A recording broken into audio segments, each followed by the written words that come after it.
पुण्यात्माओं, विचार करना, वो सतगुरु है, कोई बच्चा नहीं है। अगर परमात्मा आज ये करता, अगर परमात्मा आज ये ऑडियो बना बना के भेजता, यदि परमात्मा हिसार जेल से संगत को आदेश देने के लिए पीला पर्चा निकालता, लेटर लिखता, तो पुण्यात्मा उस परमेश्वर को अच्छे से पता है, यदि आज मैंने ये कर्म किए, यदि आज मैंने संगत को सत्संगों के भरोसे नहीं छोड़ा, मेरे द्वारा लिखित पुस्तकों के भरोसे नहीं छोड़ा, तो ये पुण्यात्माएं मेरे सतलोक जाने के बाद कैसे भक्ति कर पाएंगी, कैसे ज्ञान को आधार बना पाएंगी। क्योंकि जब इनमें यदि आज इतनी भी सामर्थ्यता नहीं है कि हमें कोई आदमी जो भी आदेश दे रहा है वो आदेश हमें मानने हैं या नहीं मानने हैं, कितने सही हैं कितने गलत हैं, यदि उनका निर्णय ये मेरी लाखों की संगत आज मेरे द्वारा 27 साल से किए गए सत्संगों को आधार बनाकर नहीं निकालती है, तो कल को मेरे सतलोक जाने के बाद तो और भी ज्यादा बखेड़े शुरू होंगे, और भी ज्यादा काल अपनी चाल चलेगा। तो जब मेरे रहते सहते जो व्यक्ति आज मेरे सत्संगों को आधार बनाकर किसी चीज का समाधान निकालने में समर्थ नहीं है, तो मेरे सतलोक जाने के बाद वो कैसे भक्ति मार्ग पे टिक पाएगा, कैसे भक्ति मार्ग पे चल पाएगा। इसलिए हम कह सकते हैं कि गुरु परीक्षा के समय ऐसा कोई आदेश शिष्य को नहीं देगा, केवल उसने गुरु के द्वारा किए गए सत्संगों को और गुरु के द्वारा लिखित पुस्तकों को ही आधार बनाना पड़ेगा, अन्यथा इसका और कोई विकल्प नहीं है। अब चलिए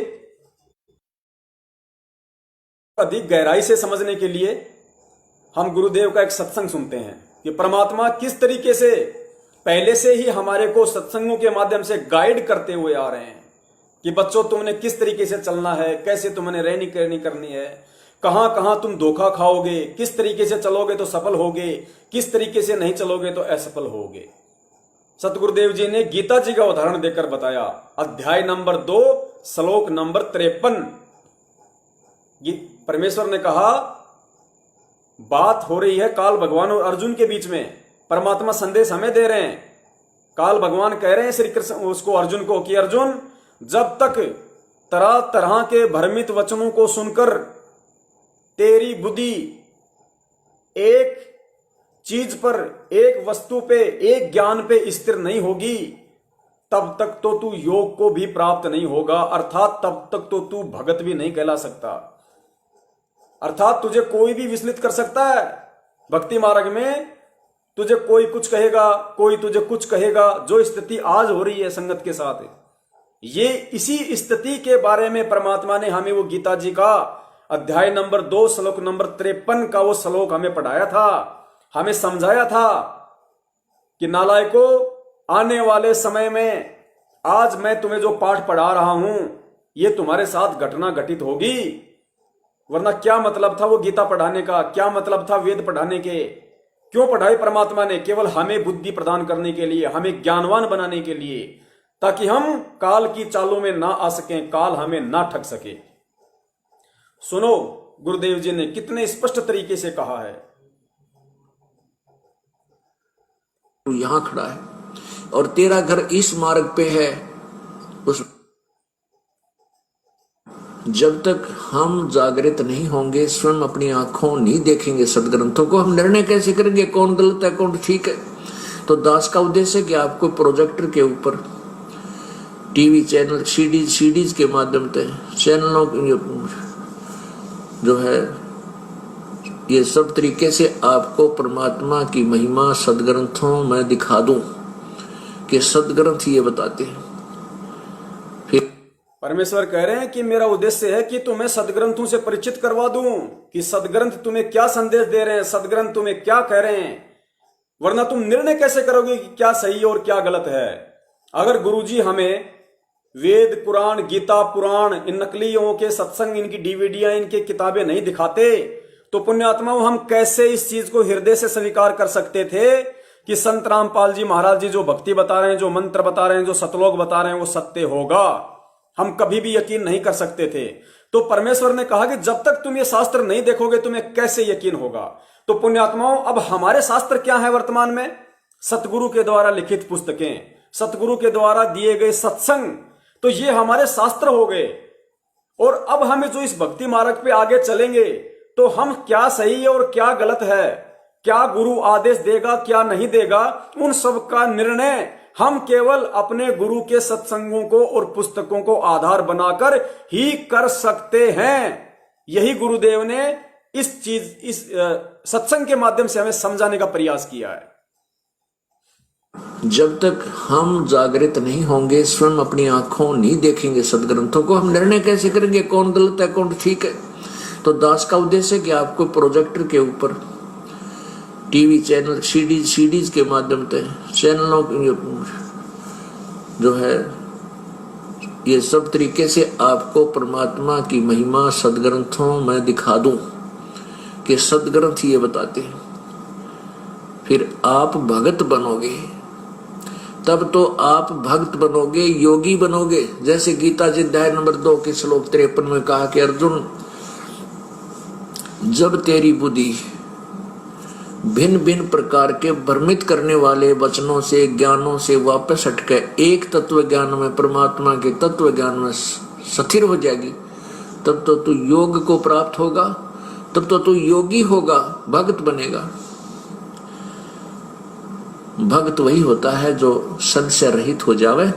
फिर भक्ति करनी है, सीधे ढंग से करते रहेंगे।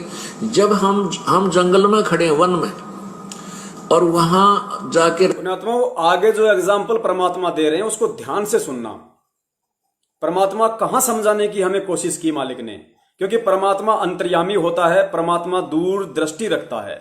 मालिक को पता है कि आगे मेरे भक्तों के सामने कैसी कैसी विकट परिस्थितियां काल अपने एजेंटों को निमित्त बना के खड़ी करेगा, और उस समय उन परिस्थितियों को मेरे भक्तों ने किस प्रकार सोल्व करना है, उनका समाधान निकालना है। तो गुरुदेव ने कहा इस सत्संग के माध्यम से कि जैसे आप रास्ता भटक गए या आप कहीं जा रहे हो और आपको पता नहीं है, आप कहीं भी आप जा रहे हो और आप कह रहे हो भाई मुझे तो मतलब दिल्ली जाना है, और कोई आदमी कहते भाई सीधा चला जा, आप सीधे जा रहे हो। फिर आगे चल के आपने किसी से पूछा कि भाई साहब दिल्ली यहां से कितनी दूर है, वो कहेगा अरे दिल्ली इधर कहां जा रहा भाई, दिल्ली तो इस तरफ है, तू तो उल्टा आ गया। तो वो आदमी वहीं भ्रमित हो जाएगा।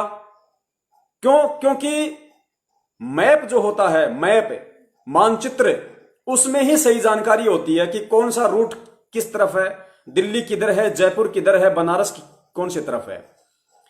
तो उस आदमी ने जब तक वो मैप को नहीं देखा, जब तक मानचित्र को नहीं देखा, और मानचित्र को देखकर, मानचित्र को आधार बनाकर जब तक वो अपनी यात्रा प्रारंभ नहीं करता है, तब तक उसको कोई भी कहेगा वो उसी तरफ वो चल देगा। तो वो जा रहा सीधा, आगे किसी ने कहा भैया दिल्ली इधर नहीं है, दिल्ली उधर है, तो वो सोचेगा भाई वास्तव में हो सकता है, क्योंकि उसने मानचित्र को आधार नहीं बनाया था, वो उसके कहने से उधर चल देगा। 50-60 किलोमीटर चला, फिर किसी ने कह दिया भाई साहब इस तरफ नहीं, तेरे को किसी ने गलत बहका दिया, दिल्ली तो इधर है पूर्व में। वो भ्रमित हो जाएगा क्योंकि मानचित्र को आधार नहीं बना पाया, वो उसके कहने से उधर चल लेगा, और वो आदमी हमेशा भटकता ही रहेगा।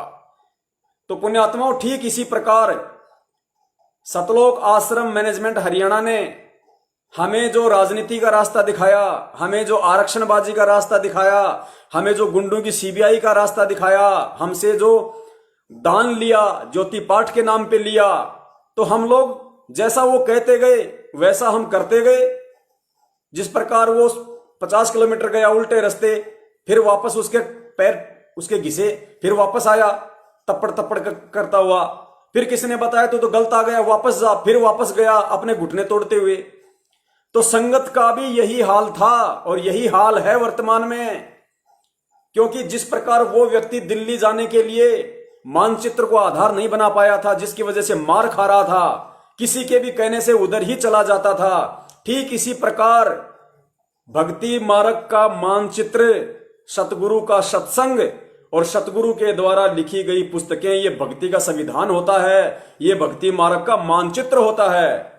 और जिन जिन आत्माओं ने इस मानचित्र को आधार बना रखा था, वो मैनेजमेंट के बहकावे में नहीं आए कि भैया हमारे भक्ति मार्ग के मानचित्र में तो ये गंदी राजनीति करने का कोई आदेश नहीं है, तुम्हें करनी है तो करो, तुम्हें कुएं में पढ़ना है तो पढ़ो, हम नहीं पढ़ेंगे। और जिन्होंने इस भक्ति मार्ग के मानचित्र अर्थात गुरु के सत्संगों को, पुस्तकों को आधार नहीं बनाया, वही केवल अपने घुटने कभी राजनीति में तोड़ रहे थे, कभी आरक्षण में तोड़ रहे थे, कभी गुंडों की सीबीआई जांच करने में तोड़ रहे थे, और कभी करणी सेना के समर्थन में, कभी भिवानी तो कभी अजमेर रैलियों में धक्के खाकर तोड़ रहे थे। सुनिए। सद से रहित हो जावे, फिर भक्ति करनी है, सीधे ढंग से करते रहेंगे। जब हम जंगल में खड़े हैं, वन में, और वहां जाके रास्ते 3-4 हो गए, हम इस रास्ते चल पड़े, अपनी आइडियत या किसी नालायक नकली ने बता दिया कि तुम अपना घर इधर है, इधर चले जाओ। अब वो जा रहा है, उसके बताए अनुसार आगे किसी ने कह दिया कि भाई तेरा रास्ता ठीक नहीं, तू तो गलत जा रहा है, तो वो तो पड़ गया समझ उसमें। तो क्या करूं भाई, एक से पूछता है, फिर दूसरे ने बताया कि ये रास्ता ठीक नहीं, ये इधर से जाओ, फिर उधर चल पड़ा। वो रास्ते में फिर किसी ने कह दिया कि तू तो गलत आ गया है। तो उसका निर्णय कैसे हो? उसका निर्णय होगा कि मैप मानचित्र हो आपके पास, फिर कोई दिखावा कि देख ये मानचित्र है, यहाँ 3 रास्ते 4 रास्ते, तू यहाँ खड़ा है और तेरा घर इस मार्ग पे है। उस मानचित्र से फिर आपको दृढ़ विश्वास हो जाएगा कि अब मेरा रास्ता गलत है, अब मैं जो अब ग्रहण किया है मानचित्र देख ये सही है। फिर कोई कुछ कहता रहो, आप डगमग नहीं हो सकते। तो पुण्यात्माओं, अपने सतलोक जाने का, पुण्यात्माओं ठीक इसी प्रकार अब आपकी बातें समझ में आ रही होंगी, अच्छे से आ रही होंगी कि हम लोग बहुत बड़ा धोखा खा चुके इस भक्ति मार्ग के मानचित्र अर्थात गुरु के सत्संगों को आधार ना बना पाने के कारण। हमें कोई भी किसी भी नालायक ने हमें बहका दिया, गुरुजी के भाई ने हमें बहका दिया, मैनेजमेंट ने हमें बहका दिया, कोऑर्डिनेटरों ने जो हमें आदेश दे दिए कि चलो आज वहां रैली है, आज वहां रक्तदान है, आज वहां देहदान है, आज वहां बीजेपी को वोट डालने, आज कांग्रेस को वोट डालने हैं। तो गुरुदेव ने कहा कि इन नालायकों का काम तो भ्रमित करने का था, लेकिन तुम भ्रमित क्यों हुए? तुमने मानचित्र को आधार बनाना था, और यदि तुम्हें कोई मानचित्र देख के बता दे कि भाई तुम्हारा रास्ता कौन सा ठीक है, फिर तुम्हें मानना चाहिए कि नहीं मानना चाहिए। लेकिन इतना तत्व ज्ञान लेने के बाद भी उस समय हम लोगों ने कितने वीडियो बनाए, कितने संदेशे दिए, कितने मैसेज डाले संगत में कि भाई तुम लोगों से काल भगवान के द्वारा मर्यादा खंडित करवाई जा रही है। गुरुजी ने कभी भी अपने सत्संगों में ये घटिया राजनीति और ये घटिया कुक्रम करने के आदेश नहीं दिए। अगर गुरुजी ने राजनीति ही करनी होती, अगर राजनेताओं को अपने पैरों में बैठाए रखना होता, तो आज गुरुजी जेल में नहीं होते, आज गुरुजी आश्रम में होते। अगर गुरुजी ने राजनीति करनी होती तो तुम किन लोगों के कहने पे ये गंदी राजनीति करके भक्ति मार्ग से अपने आप को दूर कर रहे हो? लेकिन उस समय तू तो गुरुद्रोही है, तू तो गुरुद्रोही है, तेरे से तो बात करना भी गलत है, तेरी तो शकल देखते नाम खंड हो जाएगा। अब उन्होंने तो तुम्हारे नाम को घटिया राजनीति करवा के अखंड बना दिया, अब तुम बहुत अच्छे रास्ते पे हो। सुनिए आगे गुरुदेव को। कोई कुछ कहता रहो, आप डगमग नहीं हो सकते। तो पुण्यात्माओं, अपने सतलोक जाने का, अपना घर सतलोक है, और वहां जाने के का रास्ता हमारे सदग्रंथों रूपी मानचित्र में विद्यमान है, जो दास आपको दिखा रहा है। और हम संशय होकर के इसको ग्रहण कर लेंगे, फिर हम डगमग नहीं होंगे। अब जितने भी गुरु हैं सब न्यारे न्यारे ज्ञान देते हैं, भिन्न भिन्न मंत्र देते हैं। ये गुरु यहां पे समझ लेना, ये कोऑर्डिनेटर, स्टेट कोऑर्डिनेटर, मैनेजमेंट, यहां जो संकेत कर रहे हैं परमात्मा उस कथा के माध्यम से कि ये जितने भी गुरु हैं भिन्न भिन्न जो न्यारे न्यारे मार्ग बताते हैं, यानी कभी तो तुमसे कोई राजनीति करवा रहा है, कोई तुमसे ज्योति करवा रहा है, कोई पाठ करवा रहा है, कोई तुम्हारे से रक्तदान करवा रहा है, कोई देहदान करवा रहा है, कोई गुंडों की सीबीआई जांच करवा रहा है, कोई दान ले रहा है, कोई ज्योति का पैसा ले रहा है, कोई पाठ कर रहा है। ये इस कथा के माध्यम से समझना, ये नकली गुरु, इनको स्टेट कोऑर्डिनेटर्स को, नामदान संचालकों को और मैनेजमेंट को, गुरुजी के परिवार वालों को मानना, और फिर तुम्हें चीज समझ में आएगी कि तुमसे किस तरीके से क्या कुकर्म करवाए जा रहे हो और तुम कहां जा रहे हो। अब जितने भी गुरु हैं सब न्यारे न्यारे ज्ञान देते हैं, भिन्न भिन्न मंत्र देते हैं, और कहते हैं गुरु कोई भी मंत्र दे दे उसी से पार हो जाएगा। अरे तेरा गजब हो। फिर सदग्रंथों की और गीता जी और वेदों की क्या आवश्यकता है? ये हमारे सदग्रंथ जो है, ये संविधान है परमात्मा का, इसी के अनुसार हमने चलना होगा, तभी हमारा कल्याण होगा, अन्यथा नहीं होगा। इन सदग्रंथों के अनुसार चलेंगे तभी हमारा कल्याण होगा, अन्यथा नहीं होगा। तो हमारे भक्ति मार्ग के सदग्रंथ क्या हैं? गुरु जी के सत्संग, गुरु जी की लिखित पुस्तकें। तो बताइए, इन सत्संगों में, इन पुस्तकों में, इस भक्ति मार्ग के संविधान में कहां ये राजनीति करने के आदेश थे? कहां ये घटिया कर्म करने के आदेश थे? कहां गुरु की अनुपस्थिति में चेले को दान और ज्योति पाठ करवाने के आदेश थे? और यदि हम इनके अनुसार नहीं चलेंगे तो गुरुदेव कह रहे जिंदगी में कभी अपने मोक्ष को प्राप्त नहीं कर सकते, सतलोक को प्राप्त नहीं कर सकते। फिर सदग्रंथों की और गीता जी और वेदों की क्या आवश्यकता है? फिर ये परमात्मा ने 27 साल तक जो सत्संग किए, इनकी क्या आवश्यकता है? 27 साल तक गांव गांव जाके, जहां पे भैंसे लौटती हैं, वहां परमात्मा ने सफाई कर करके पाठ किए हैं, ज्योतियां की हैं, सत्संग किए हैं, रातों को जाग जाग के परमात्मा ने पुस्तकें लिखी हमारे लिए। फिर इनकी क्या जरूरत थी? अगर इसी तरीके से अगर हमें चलना था, तो अगर ये जेल के नाम से आने वाली ऑडियो के हिसाब से हमें चलना है, अब बताओ परमात्मा क्या सत्संग कर रहे हैं और उन ऑडियो में, उन लेटरों में क्या आ रहे हैं आदेश? पुण्यात्माओं, यही चीज समझनी थी हमें। चलिए पहले इसको सुनिए, फिर परमात्मा दया करेंगे, आपको सारी हकीकत आपको समझवाएंगे। मंत्र दे दे, उसी से पार हो जाएगा। अरे तेरा गजब हो। फिर सदग्रंथों की और गीता जी और वेदों की क्या आवश्यकता है? ये हमारे सदग्रंथ जो है, ये संविधान है परमात्मा का। इसी के अनुसार हमने चलना होगा, तभी हमारा कल्याण होगा, अन्यथा नहीं होगा।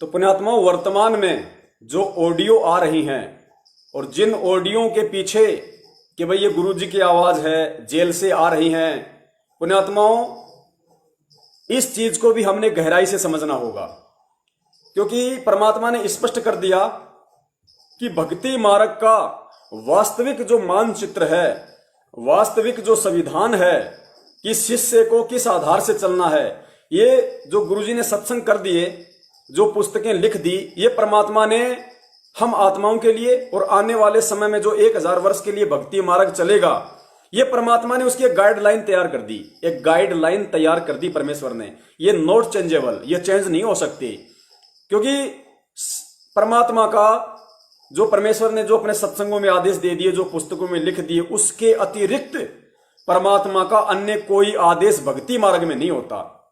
यानी भक्ति करके सतलोक जाने की जो विधि है, इन सदग्रंथों के अतिरिक्त, इन पुस्तकों के अतिरिक्त जो इनमें लिखा हुआ है और इन सीडी डीवीडी के अतिरिक्त जो परमात्मा ने सत्संग डाल रखे हैं, अन्य कोई विधान नहीं होता। अब चक्कर क्या है आपने समझना होगा। गुरुजी ने आज तक जितने भी संतों के, महंतों के उदाहरण दिए या कबीर साहिब जी के उदाहरण दिए, उससे हमें समझना होगा इस चीज को कि जो लिख दिया, जो सत्संग कर दिए गुरुजी ने, वो तो फाइनल है, वो तो भक्ति का संविधान है। भक्ति यदि उस अनुसार करोगे, उस अनुसार चलोगे, रहनी करनी करोगे, तो ही सतलोक जाओगे, अन्यथा नहीं जाओगे। लेकिन भगत लोग उस संविधान को समझने के लायक हुए या नहीं हुए, भगत लोग अभी भगत बने या नहीं बने, काल के जाल से बचने के लायक उनमें इतनी बुद्धि विकसित हुई या नहीं हुई, कोई भी व्यक्ति उन्हें भ्रमित कर सकता है या नहीं कर सकता। इन सब बातों की गुरु जब परख करता है तो गुरु मुख से आदेश देता है। यानी पुस्तकों से गुरु परीक्षा नहीं लेता, सत्संगों से गुरु परीक्षा नहीं लेता। गुरु अगर शिष्य की परीक्षा लेगा तो एक अलग ही प्रकार की क्रिया करके लेगा। मुख से गुरु कुछ भी बोल सकता है, मुख से बोल के गुरु परीक्षा ले सकता है, लेकिन जो सत्संग उन्होंने कर दिए, जो पुस्तकें उन्होंने लिख दी, उसमें चेंजेबल नहीं हो सकता। वो फाइनल कॉन्स्टिट्यूशन ऑफ स्पिरिचुअल है, अध्यात्म का वो संविधान है जो आज सतगुरु रामपाल जी महाराज जी ने हमें दे दिया है। परीक्षा अब वो कुछ भी करके ले सकता है। अब जो ऑडियो आ रही हैं, कुछ भाई कहते हैं कि ऑडियो असली हैं। चलिए, नो ऑब्जेक्शन, नो ऑब्जेक्शन। ये दास कहता है कि ऑडियो असली हैं, आपकी बात हमने मान ली। सतलोक आश्रम मैनेजमेंट हरियाणा के पीछे चल रहे 70% लोगों की, भगत भाइयों की बात को मैंने मान लिया कि चलो हिसार जेल से जो ऑडियो आप बता रहे हो कि गुरुजी की हैं, वो गुरुजी की ऑडियो हैं, कोई दिक्कत नहीं हमें। लेकिन गुरु ने भक्ति मार्ग पर सफल होने के लिए किस चीज को आधार बताया? किस चीज को आधार बताया? मानचित्र को आधार बताया, सत्संगों को आधार बताया, पुस्तकों को आधार बताया। कबीर साहिब जी ने इतने वर्ष वहां सत्संग किए, सत्संग के आधार से उन्होंने परीक्षा नहीं ली, क्योंकि उन्होंने जो क्रिया की हाथी पे बैठ के, जो क्रिया उन्होंने हाथी पे बैठ के की, जो कहानी उन्होंने हाथी पे बैठ के रची, वो कहानी उनके सत्संगों में कहीं नहीं थी। वो कहानी उनके द्वारा भक्तों को बताए गए सत्संगों में कहीं नहीं थी कि भाई गुरु शराब पीता है, गुरु शराब भी पी लेगा, गुरु ऐसे कंधे पे हाथ डाल के मौज बस्ती भी कर लेगा। वो बातें उन्होंने कभी सत्संगों में नहीं बताई। उन बातों से दूर ही रहने के लिए कहा कि शराब पीवे कड़वा पानी और 70 जन्म कुत्ते के जानी। हमेशा यही उन्होंने सत्संगों में आदेश दिया कि शराब पीने वाले के 70 जन्म कुत्ते के होते हैं। लेकिन उसी गुरु ने वो शराब पीने की एक्टिंग की परीक्षा के लिए। लेकिन शिष्यों को क्या आदेश था? गुरु ने क्या बोल रखा था कि गुरु की कथनी पे चलना है, गुरु की करनी पे नहीं चलना। गुरु ने जो सत्संगों का पिटारा तुम्हारे लिए छोड़ दिया बना के, वो तुम्हारे मानचित्र हैं, भक्ति का आधार है। उसके विपरीत गुरु यदि कोई क्रिया करता है तो तुमने ध्यान नहीं देना। गुरु कह रहे शराब पीवे कड़वा पानी 70 जन्म कुत्ते के जानी, कि बच्चों शराब नहीं पीना, शराब पीने वाले के 70 जन्म कुत्ते के होते हैं। और गुरु यदि शराब पी रहा है तो शिष्य का धर्म है कि वो केवल गुरु का आदेश माने। गुरु की उस क्रिया को देखकर, या गुरु कहे कि बेटा शराब पी, बेटा तू भी शराब पी, ला एक बोतल ठेके से, एक पैक तू बना, एक पैक मेरे को दे, वहां शिष्य ने गहनता से विचार करना पड़ेगा। माफी मांगनी पड़ेगी कि हे परमेश्वर, दास की बुद्धि तुच्छ है परमात्मा, लेकिन परमेश्वर आपने मुझे आदेश दिया है, परमेश्वर आपने मुझे भक्ति का जो संविधान बताया है, भक्ति का जो संदेश दिया है, आपने मुझे जो मानचित्र बना के दे दिया भक्ति मार्ग का, जो सत्संग आपने मुझे दे दिए, जो पुस्तकें आपने मुझे दे दी, गुरुदेव आपने मुझ नीच को केवल यही निर्देशित किया है, यही आदेशित किया है कि हे परमेश्वर मैं शराब से हमेशा दूर रहूं, मैं किसी को सहयोग भी ना दूं। परमेश्वर इस दास का शीश आपके चरणों में है मालिक। लेकिन दास आपके भक्ति मार्ग के जो आपने जो आधार बना दिया, भक्ति मार्ग का जो पैमाना आपने मुझे दे दिया, मुझे जो फॉलो करने के लिए आपने मुझे आदेश दे दिए, परमेश्वर दास केवल उन्हीं आदेशों को फॉलो करेगा मालिक, मुझे क्षमा करें। ऐसा नहीं कि गुरु ने कह दिया लिया ठेके से शराब की बोतल और खोल के तू भी पी मैं भी पीऊं, ले भाई वो भी पी ली तू भी पी लिया। गुरुदेव ने इसके लिए कहानी बताई कि तुम्हें कितना सचेत होने की जरूरत है। गुरु शिष्य एक बार निकल पड़े और उसने कहा, गुरु ने कहा कि बेटा मैं फला फला गांव में जा रहा हूं और जहां मैं रुकूं वहीं तू रुकना, जहां मैं खाना खाऊं वहीं तू खाना। और गुरु ने जगह बता दी कि मैं रात को वहां रुकूंगा और खाना वहां खाऊंगा। और गुरु ने कहा कि मैं तेरे से एक दिन पहले चलूंगा और तू मेरे से एक दिन बाद में चलना, और जहां मैं रुकूं वहीं तू रुकना, जहां मैं खाऊं वहीं तू खाना। बोला ठीक है गुरुदेव। शिष्य ने ऐसा ही किया। गुरुदेव चला गया, गुरुदेव आगे गया, खाया। दूसरे दिन शिष्य भी वापस चला। शिष्य को गुरुदेव ने पहले बता दिया कि मैं वहां पे खाना खाऊंगा। शिष्य उसी होटल पे रुक गया और शिष्य ने उससे पूछा कि भाई कल मेरे गुरुजी आए थे? बोला हाँ भाई आपके गुरुजी आए थे। तो भाई गुरुजी ने क्या खाया? बोले भाई गुरुजी ने बोले चपाती खाई थी। और क्या खाया? बोले सब्जी में क्या खाया? बोले सांडे की सब्जी खाई थी, सांडे की। अब सांडा एक जीव होता है, जीव, सांडा एक जीव होता है। बोले गुरु ने सांडे की सब्जी खाई थी। बोले अच्छा? बोले हाँ। लिया, बोलो 4 चपाती लिया और 1 सांडे की सब्जी लिया। जब गुरु ने खाई तो मैं भी खाऊंगा, दिक्कत क्या हो रही इसमें? तो शिष्य ने खा ली, चला गया। दूसरे दिन जहां गुरु ठहरा हुआ था वहीं शिष्य पहुंच गया। गुरु ने कहा बेटा कैसा रहा सफर? बोले गुरुदेव बहुत बढ़िया सफर रहा। बोले रात को कहां खाना खाया? बोले गुरुजी वहीं जहां आपने खाया। तो बोला क्या खाया? बोले तूने वहां। बोले गुरुजी जो आपने खाया, 4 चपाती और सांडे की सब्जी। तो गुरुदेव ने कहा नालायक तूने जीव हत्या क्यों की? तूने सांडे की सब्जी क्यों खाई? मैंने तुझे कहा था ना कि जीव हत्या महापाप है। तूने मेरे आदेश की अवहेलना क्यों की? बोलो गुरुजी आपने भी तो खाई थी, जो आपने खाया वो मैंने खा लिया। आपने कहा था कि जो मैं खाऊं वही तू खाना, और जहां मैं रुकूं वहीं तू रुकना, जिस होटल में खाऊं वहीं पे तू खाना। तो गुरुदेव आपने तो कहा था कि जो मैं खाऊं वही तू खाना। तो गुरुदेव आपने भी संडे की सब्जी खाई, मैंने भी संडे की सब्जी खाई, मैंने तो आपके आदेश की पालना की है गुरुदेव। तो गुरुजी ने कहा कि नालायक, गुरुजी ने यूं किया और वो सांडा जो गुरु ने खाया था, उस पूरा का पूरा सांडा, वो जीव मेंढक के आकार का, गुरु ने मुंह से निकाल दिया जिंदा जीवित सांडा और छोड़ दिया नीचे। सांडा चला गया झाड़ियों में। गुरुदेव ने कहा कि नालायक, मैंने सांडा खाया था तो मैंने तो सांडे को जीवित भी कर दिया, तू करके दिखा। अब तू सांडे को जीवित करके दिखा। तो शिष्य की गर्दन नीचे। तो गुरुदेव ने कहा कि नालायक, गुरु की कथनी पे चलना है, गुरु की करनी पे नहीं चलना कि गुरु क्या कर रहा है। तो पुण्यात्माओं, आज यदि हिसार जेल से वो ऑडियो यदि सत्य हैं, आपकी बात मैं बड़ी करता हूं, हालांकि मैंने देखा नहीं, मैंने सुना नहीं, इसलिए मैं उन चीजों को सत्य नहीं मानता, लेकिन आप कह रहे हैं कि गुरुजी की है तो मैं गुरुजी की मान के चलता हूं। तो पुण्यात्माओं, आज आपको यदि उन ऑडियो में यदि गलत संकेत दिए जाएंगे, यदि आपको रोंग दिशा प्रदान करने की जानकारी दी जाएगी, तो आप स्वयं निर्णय कर लेना।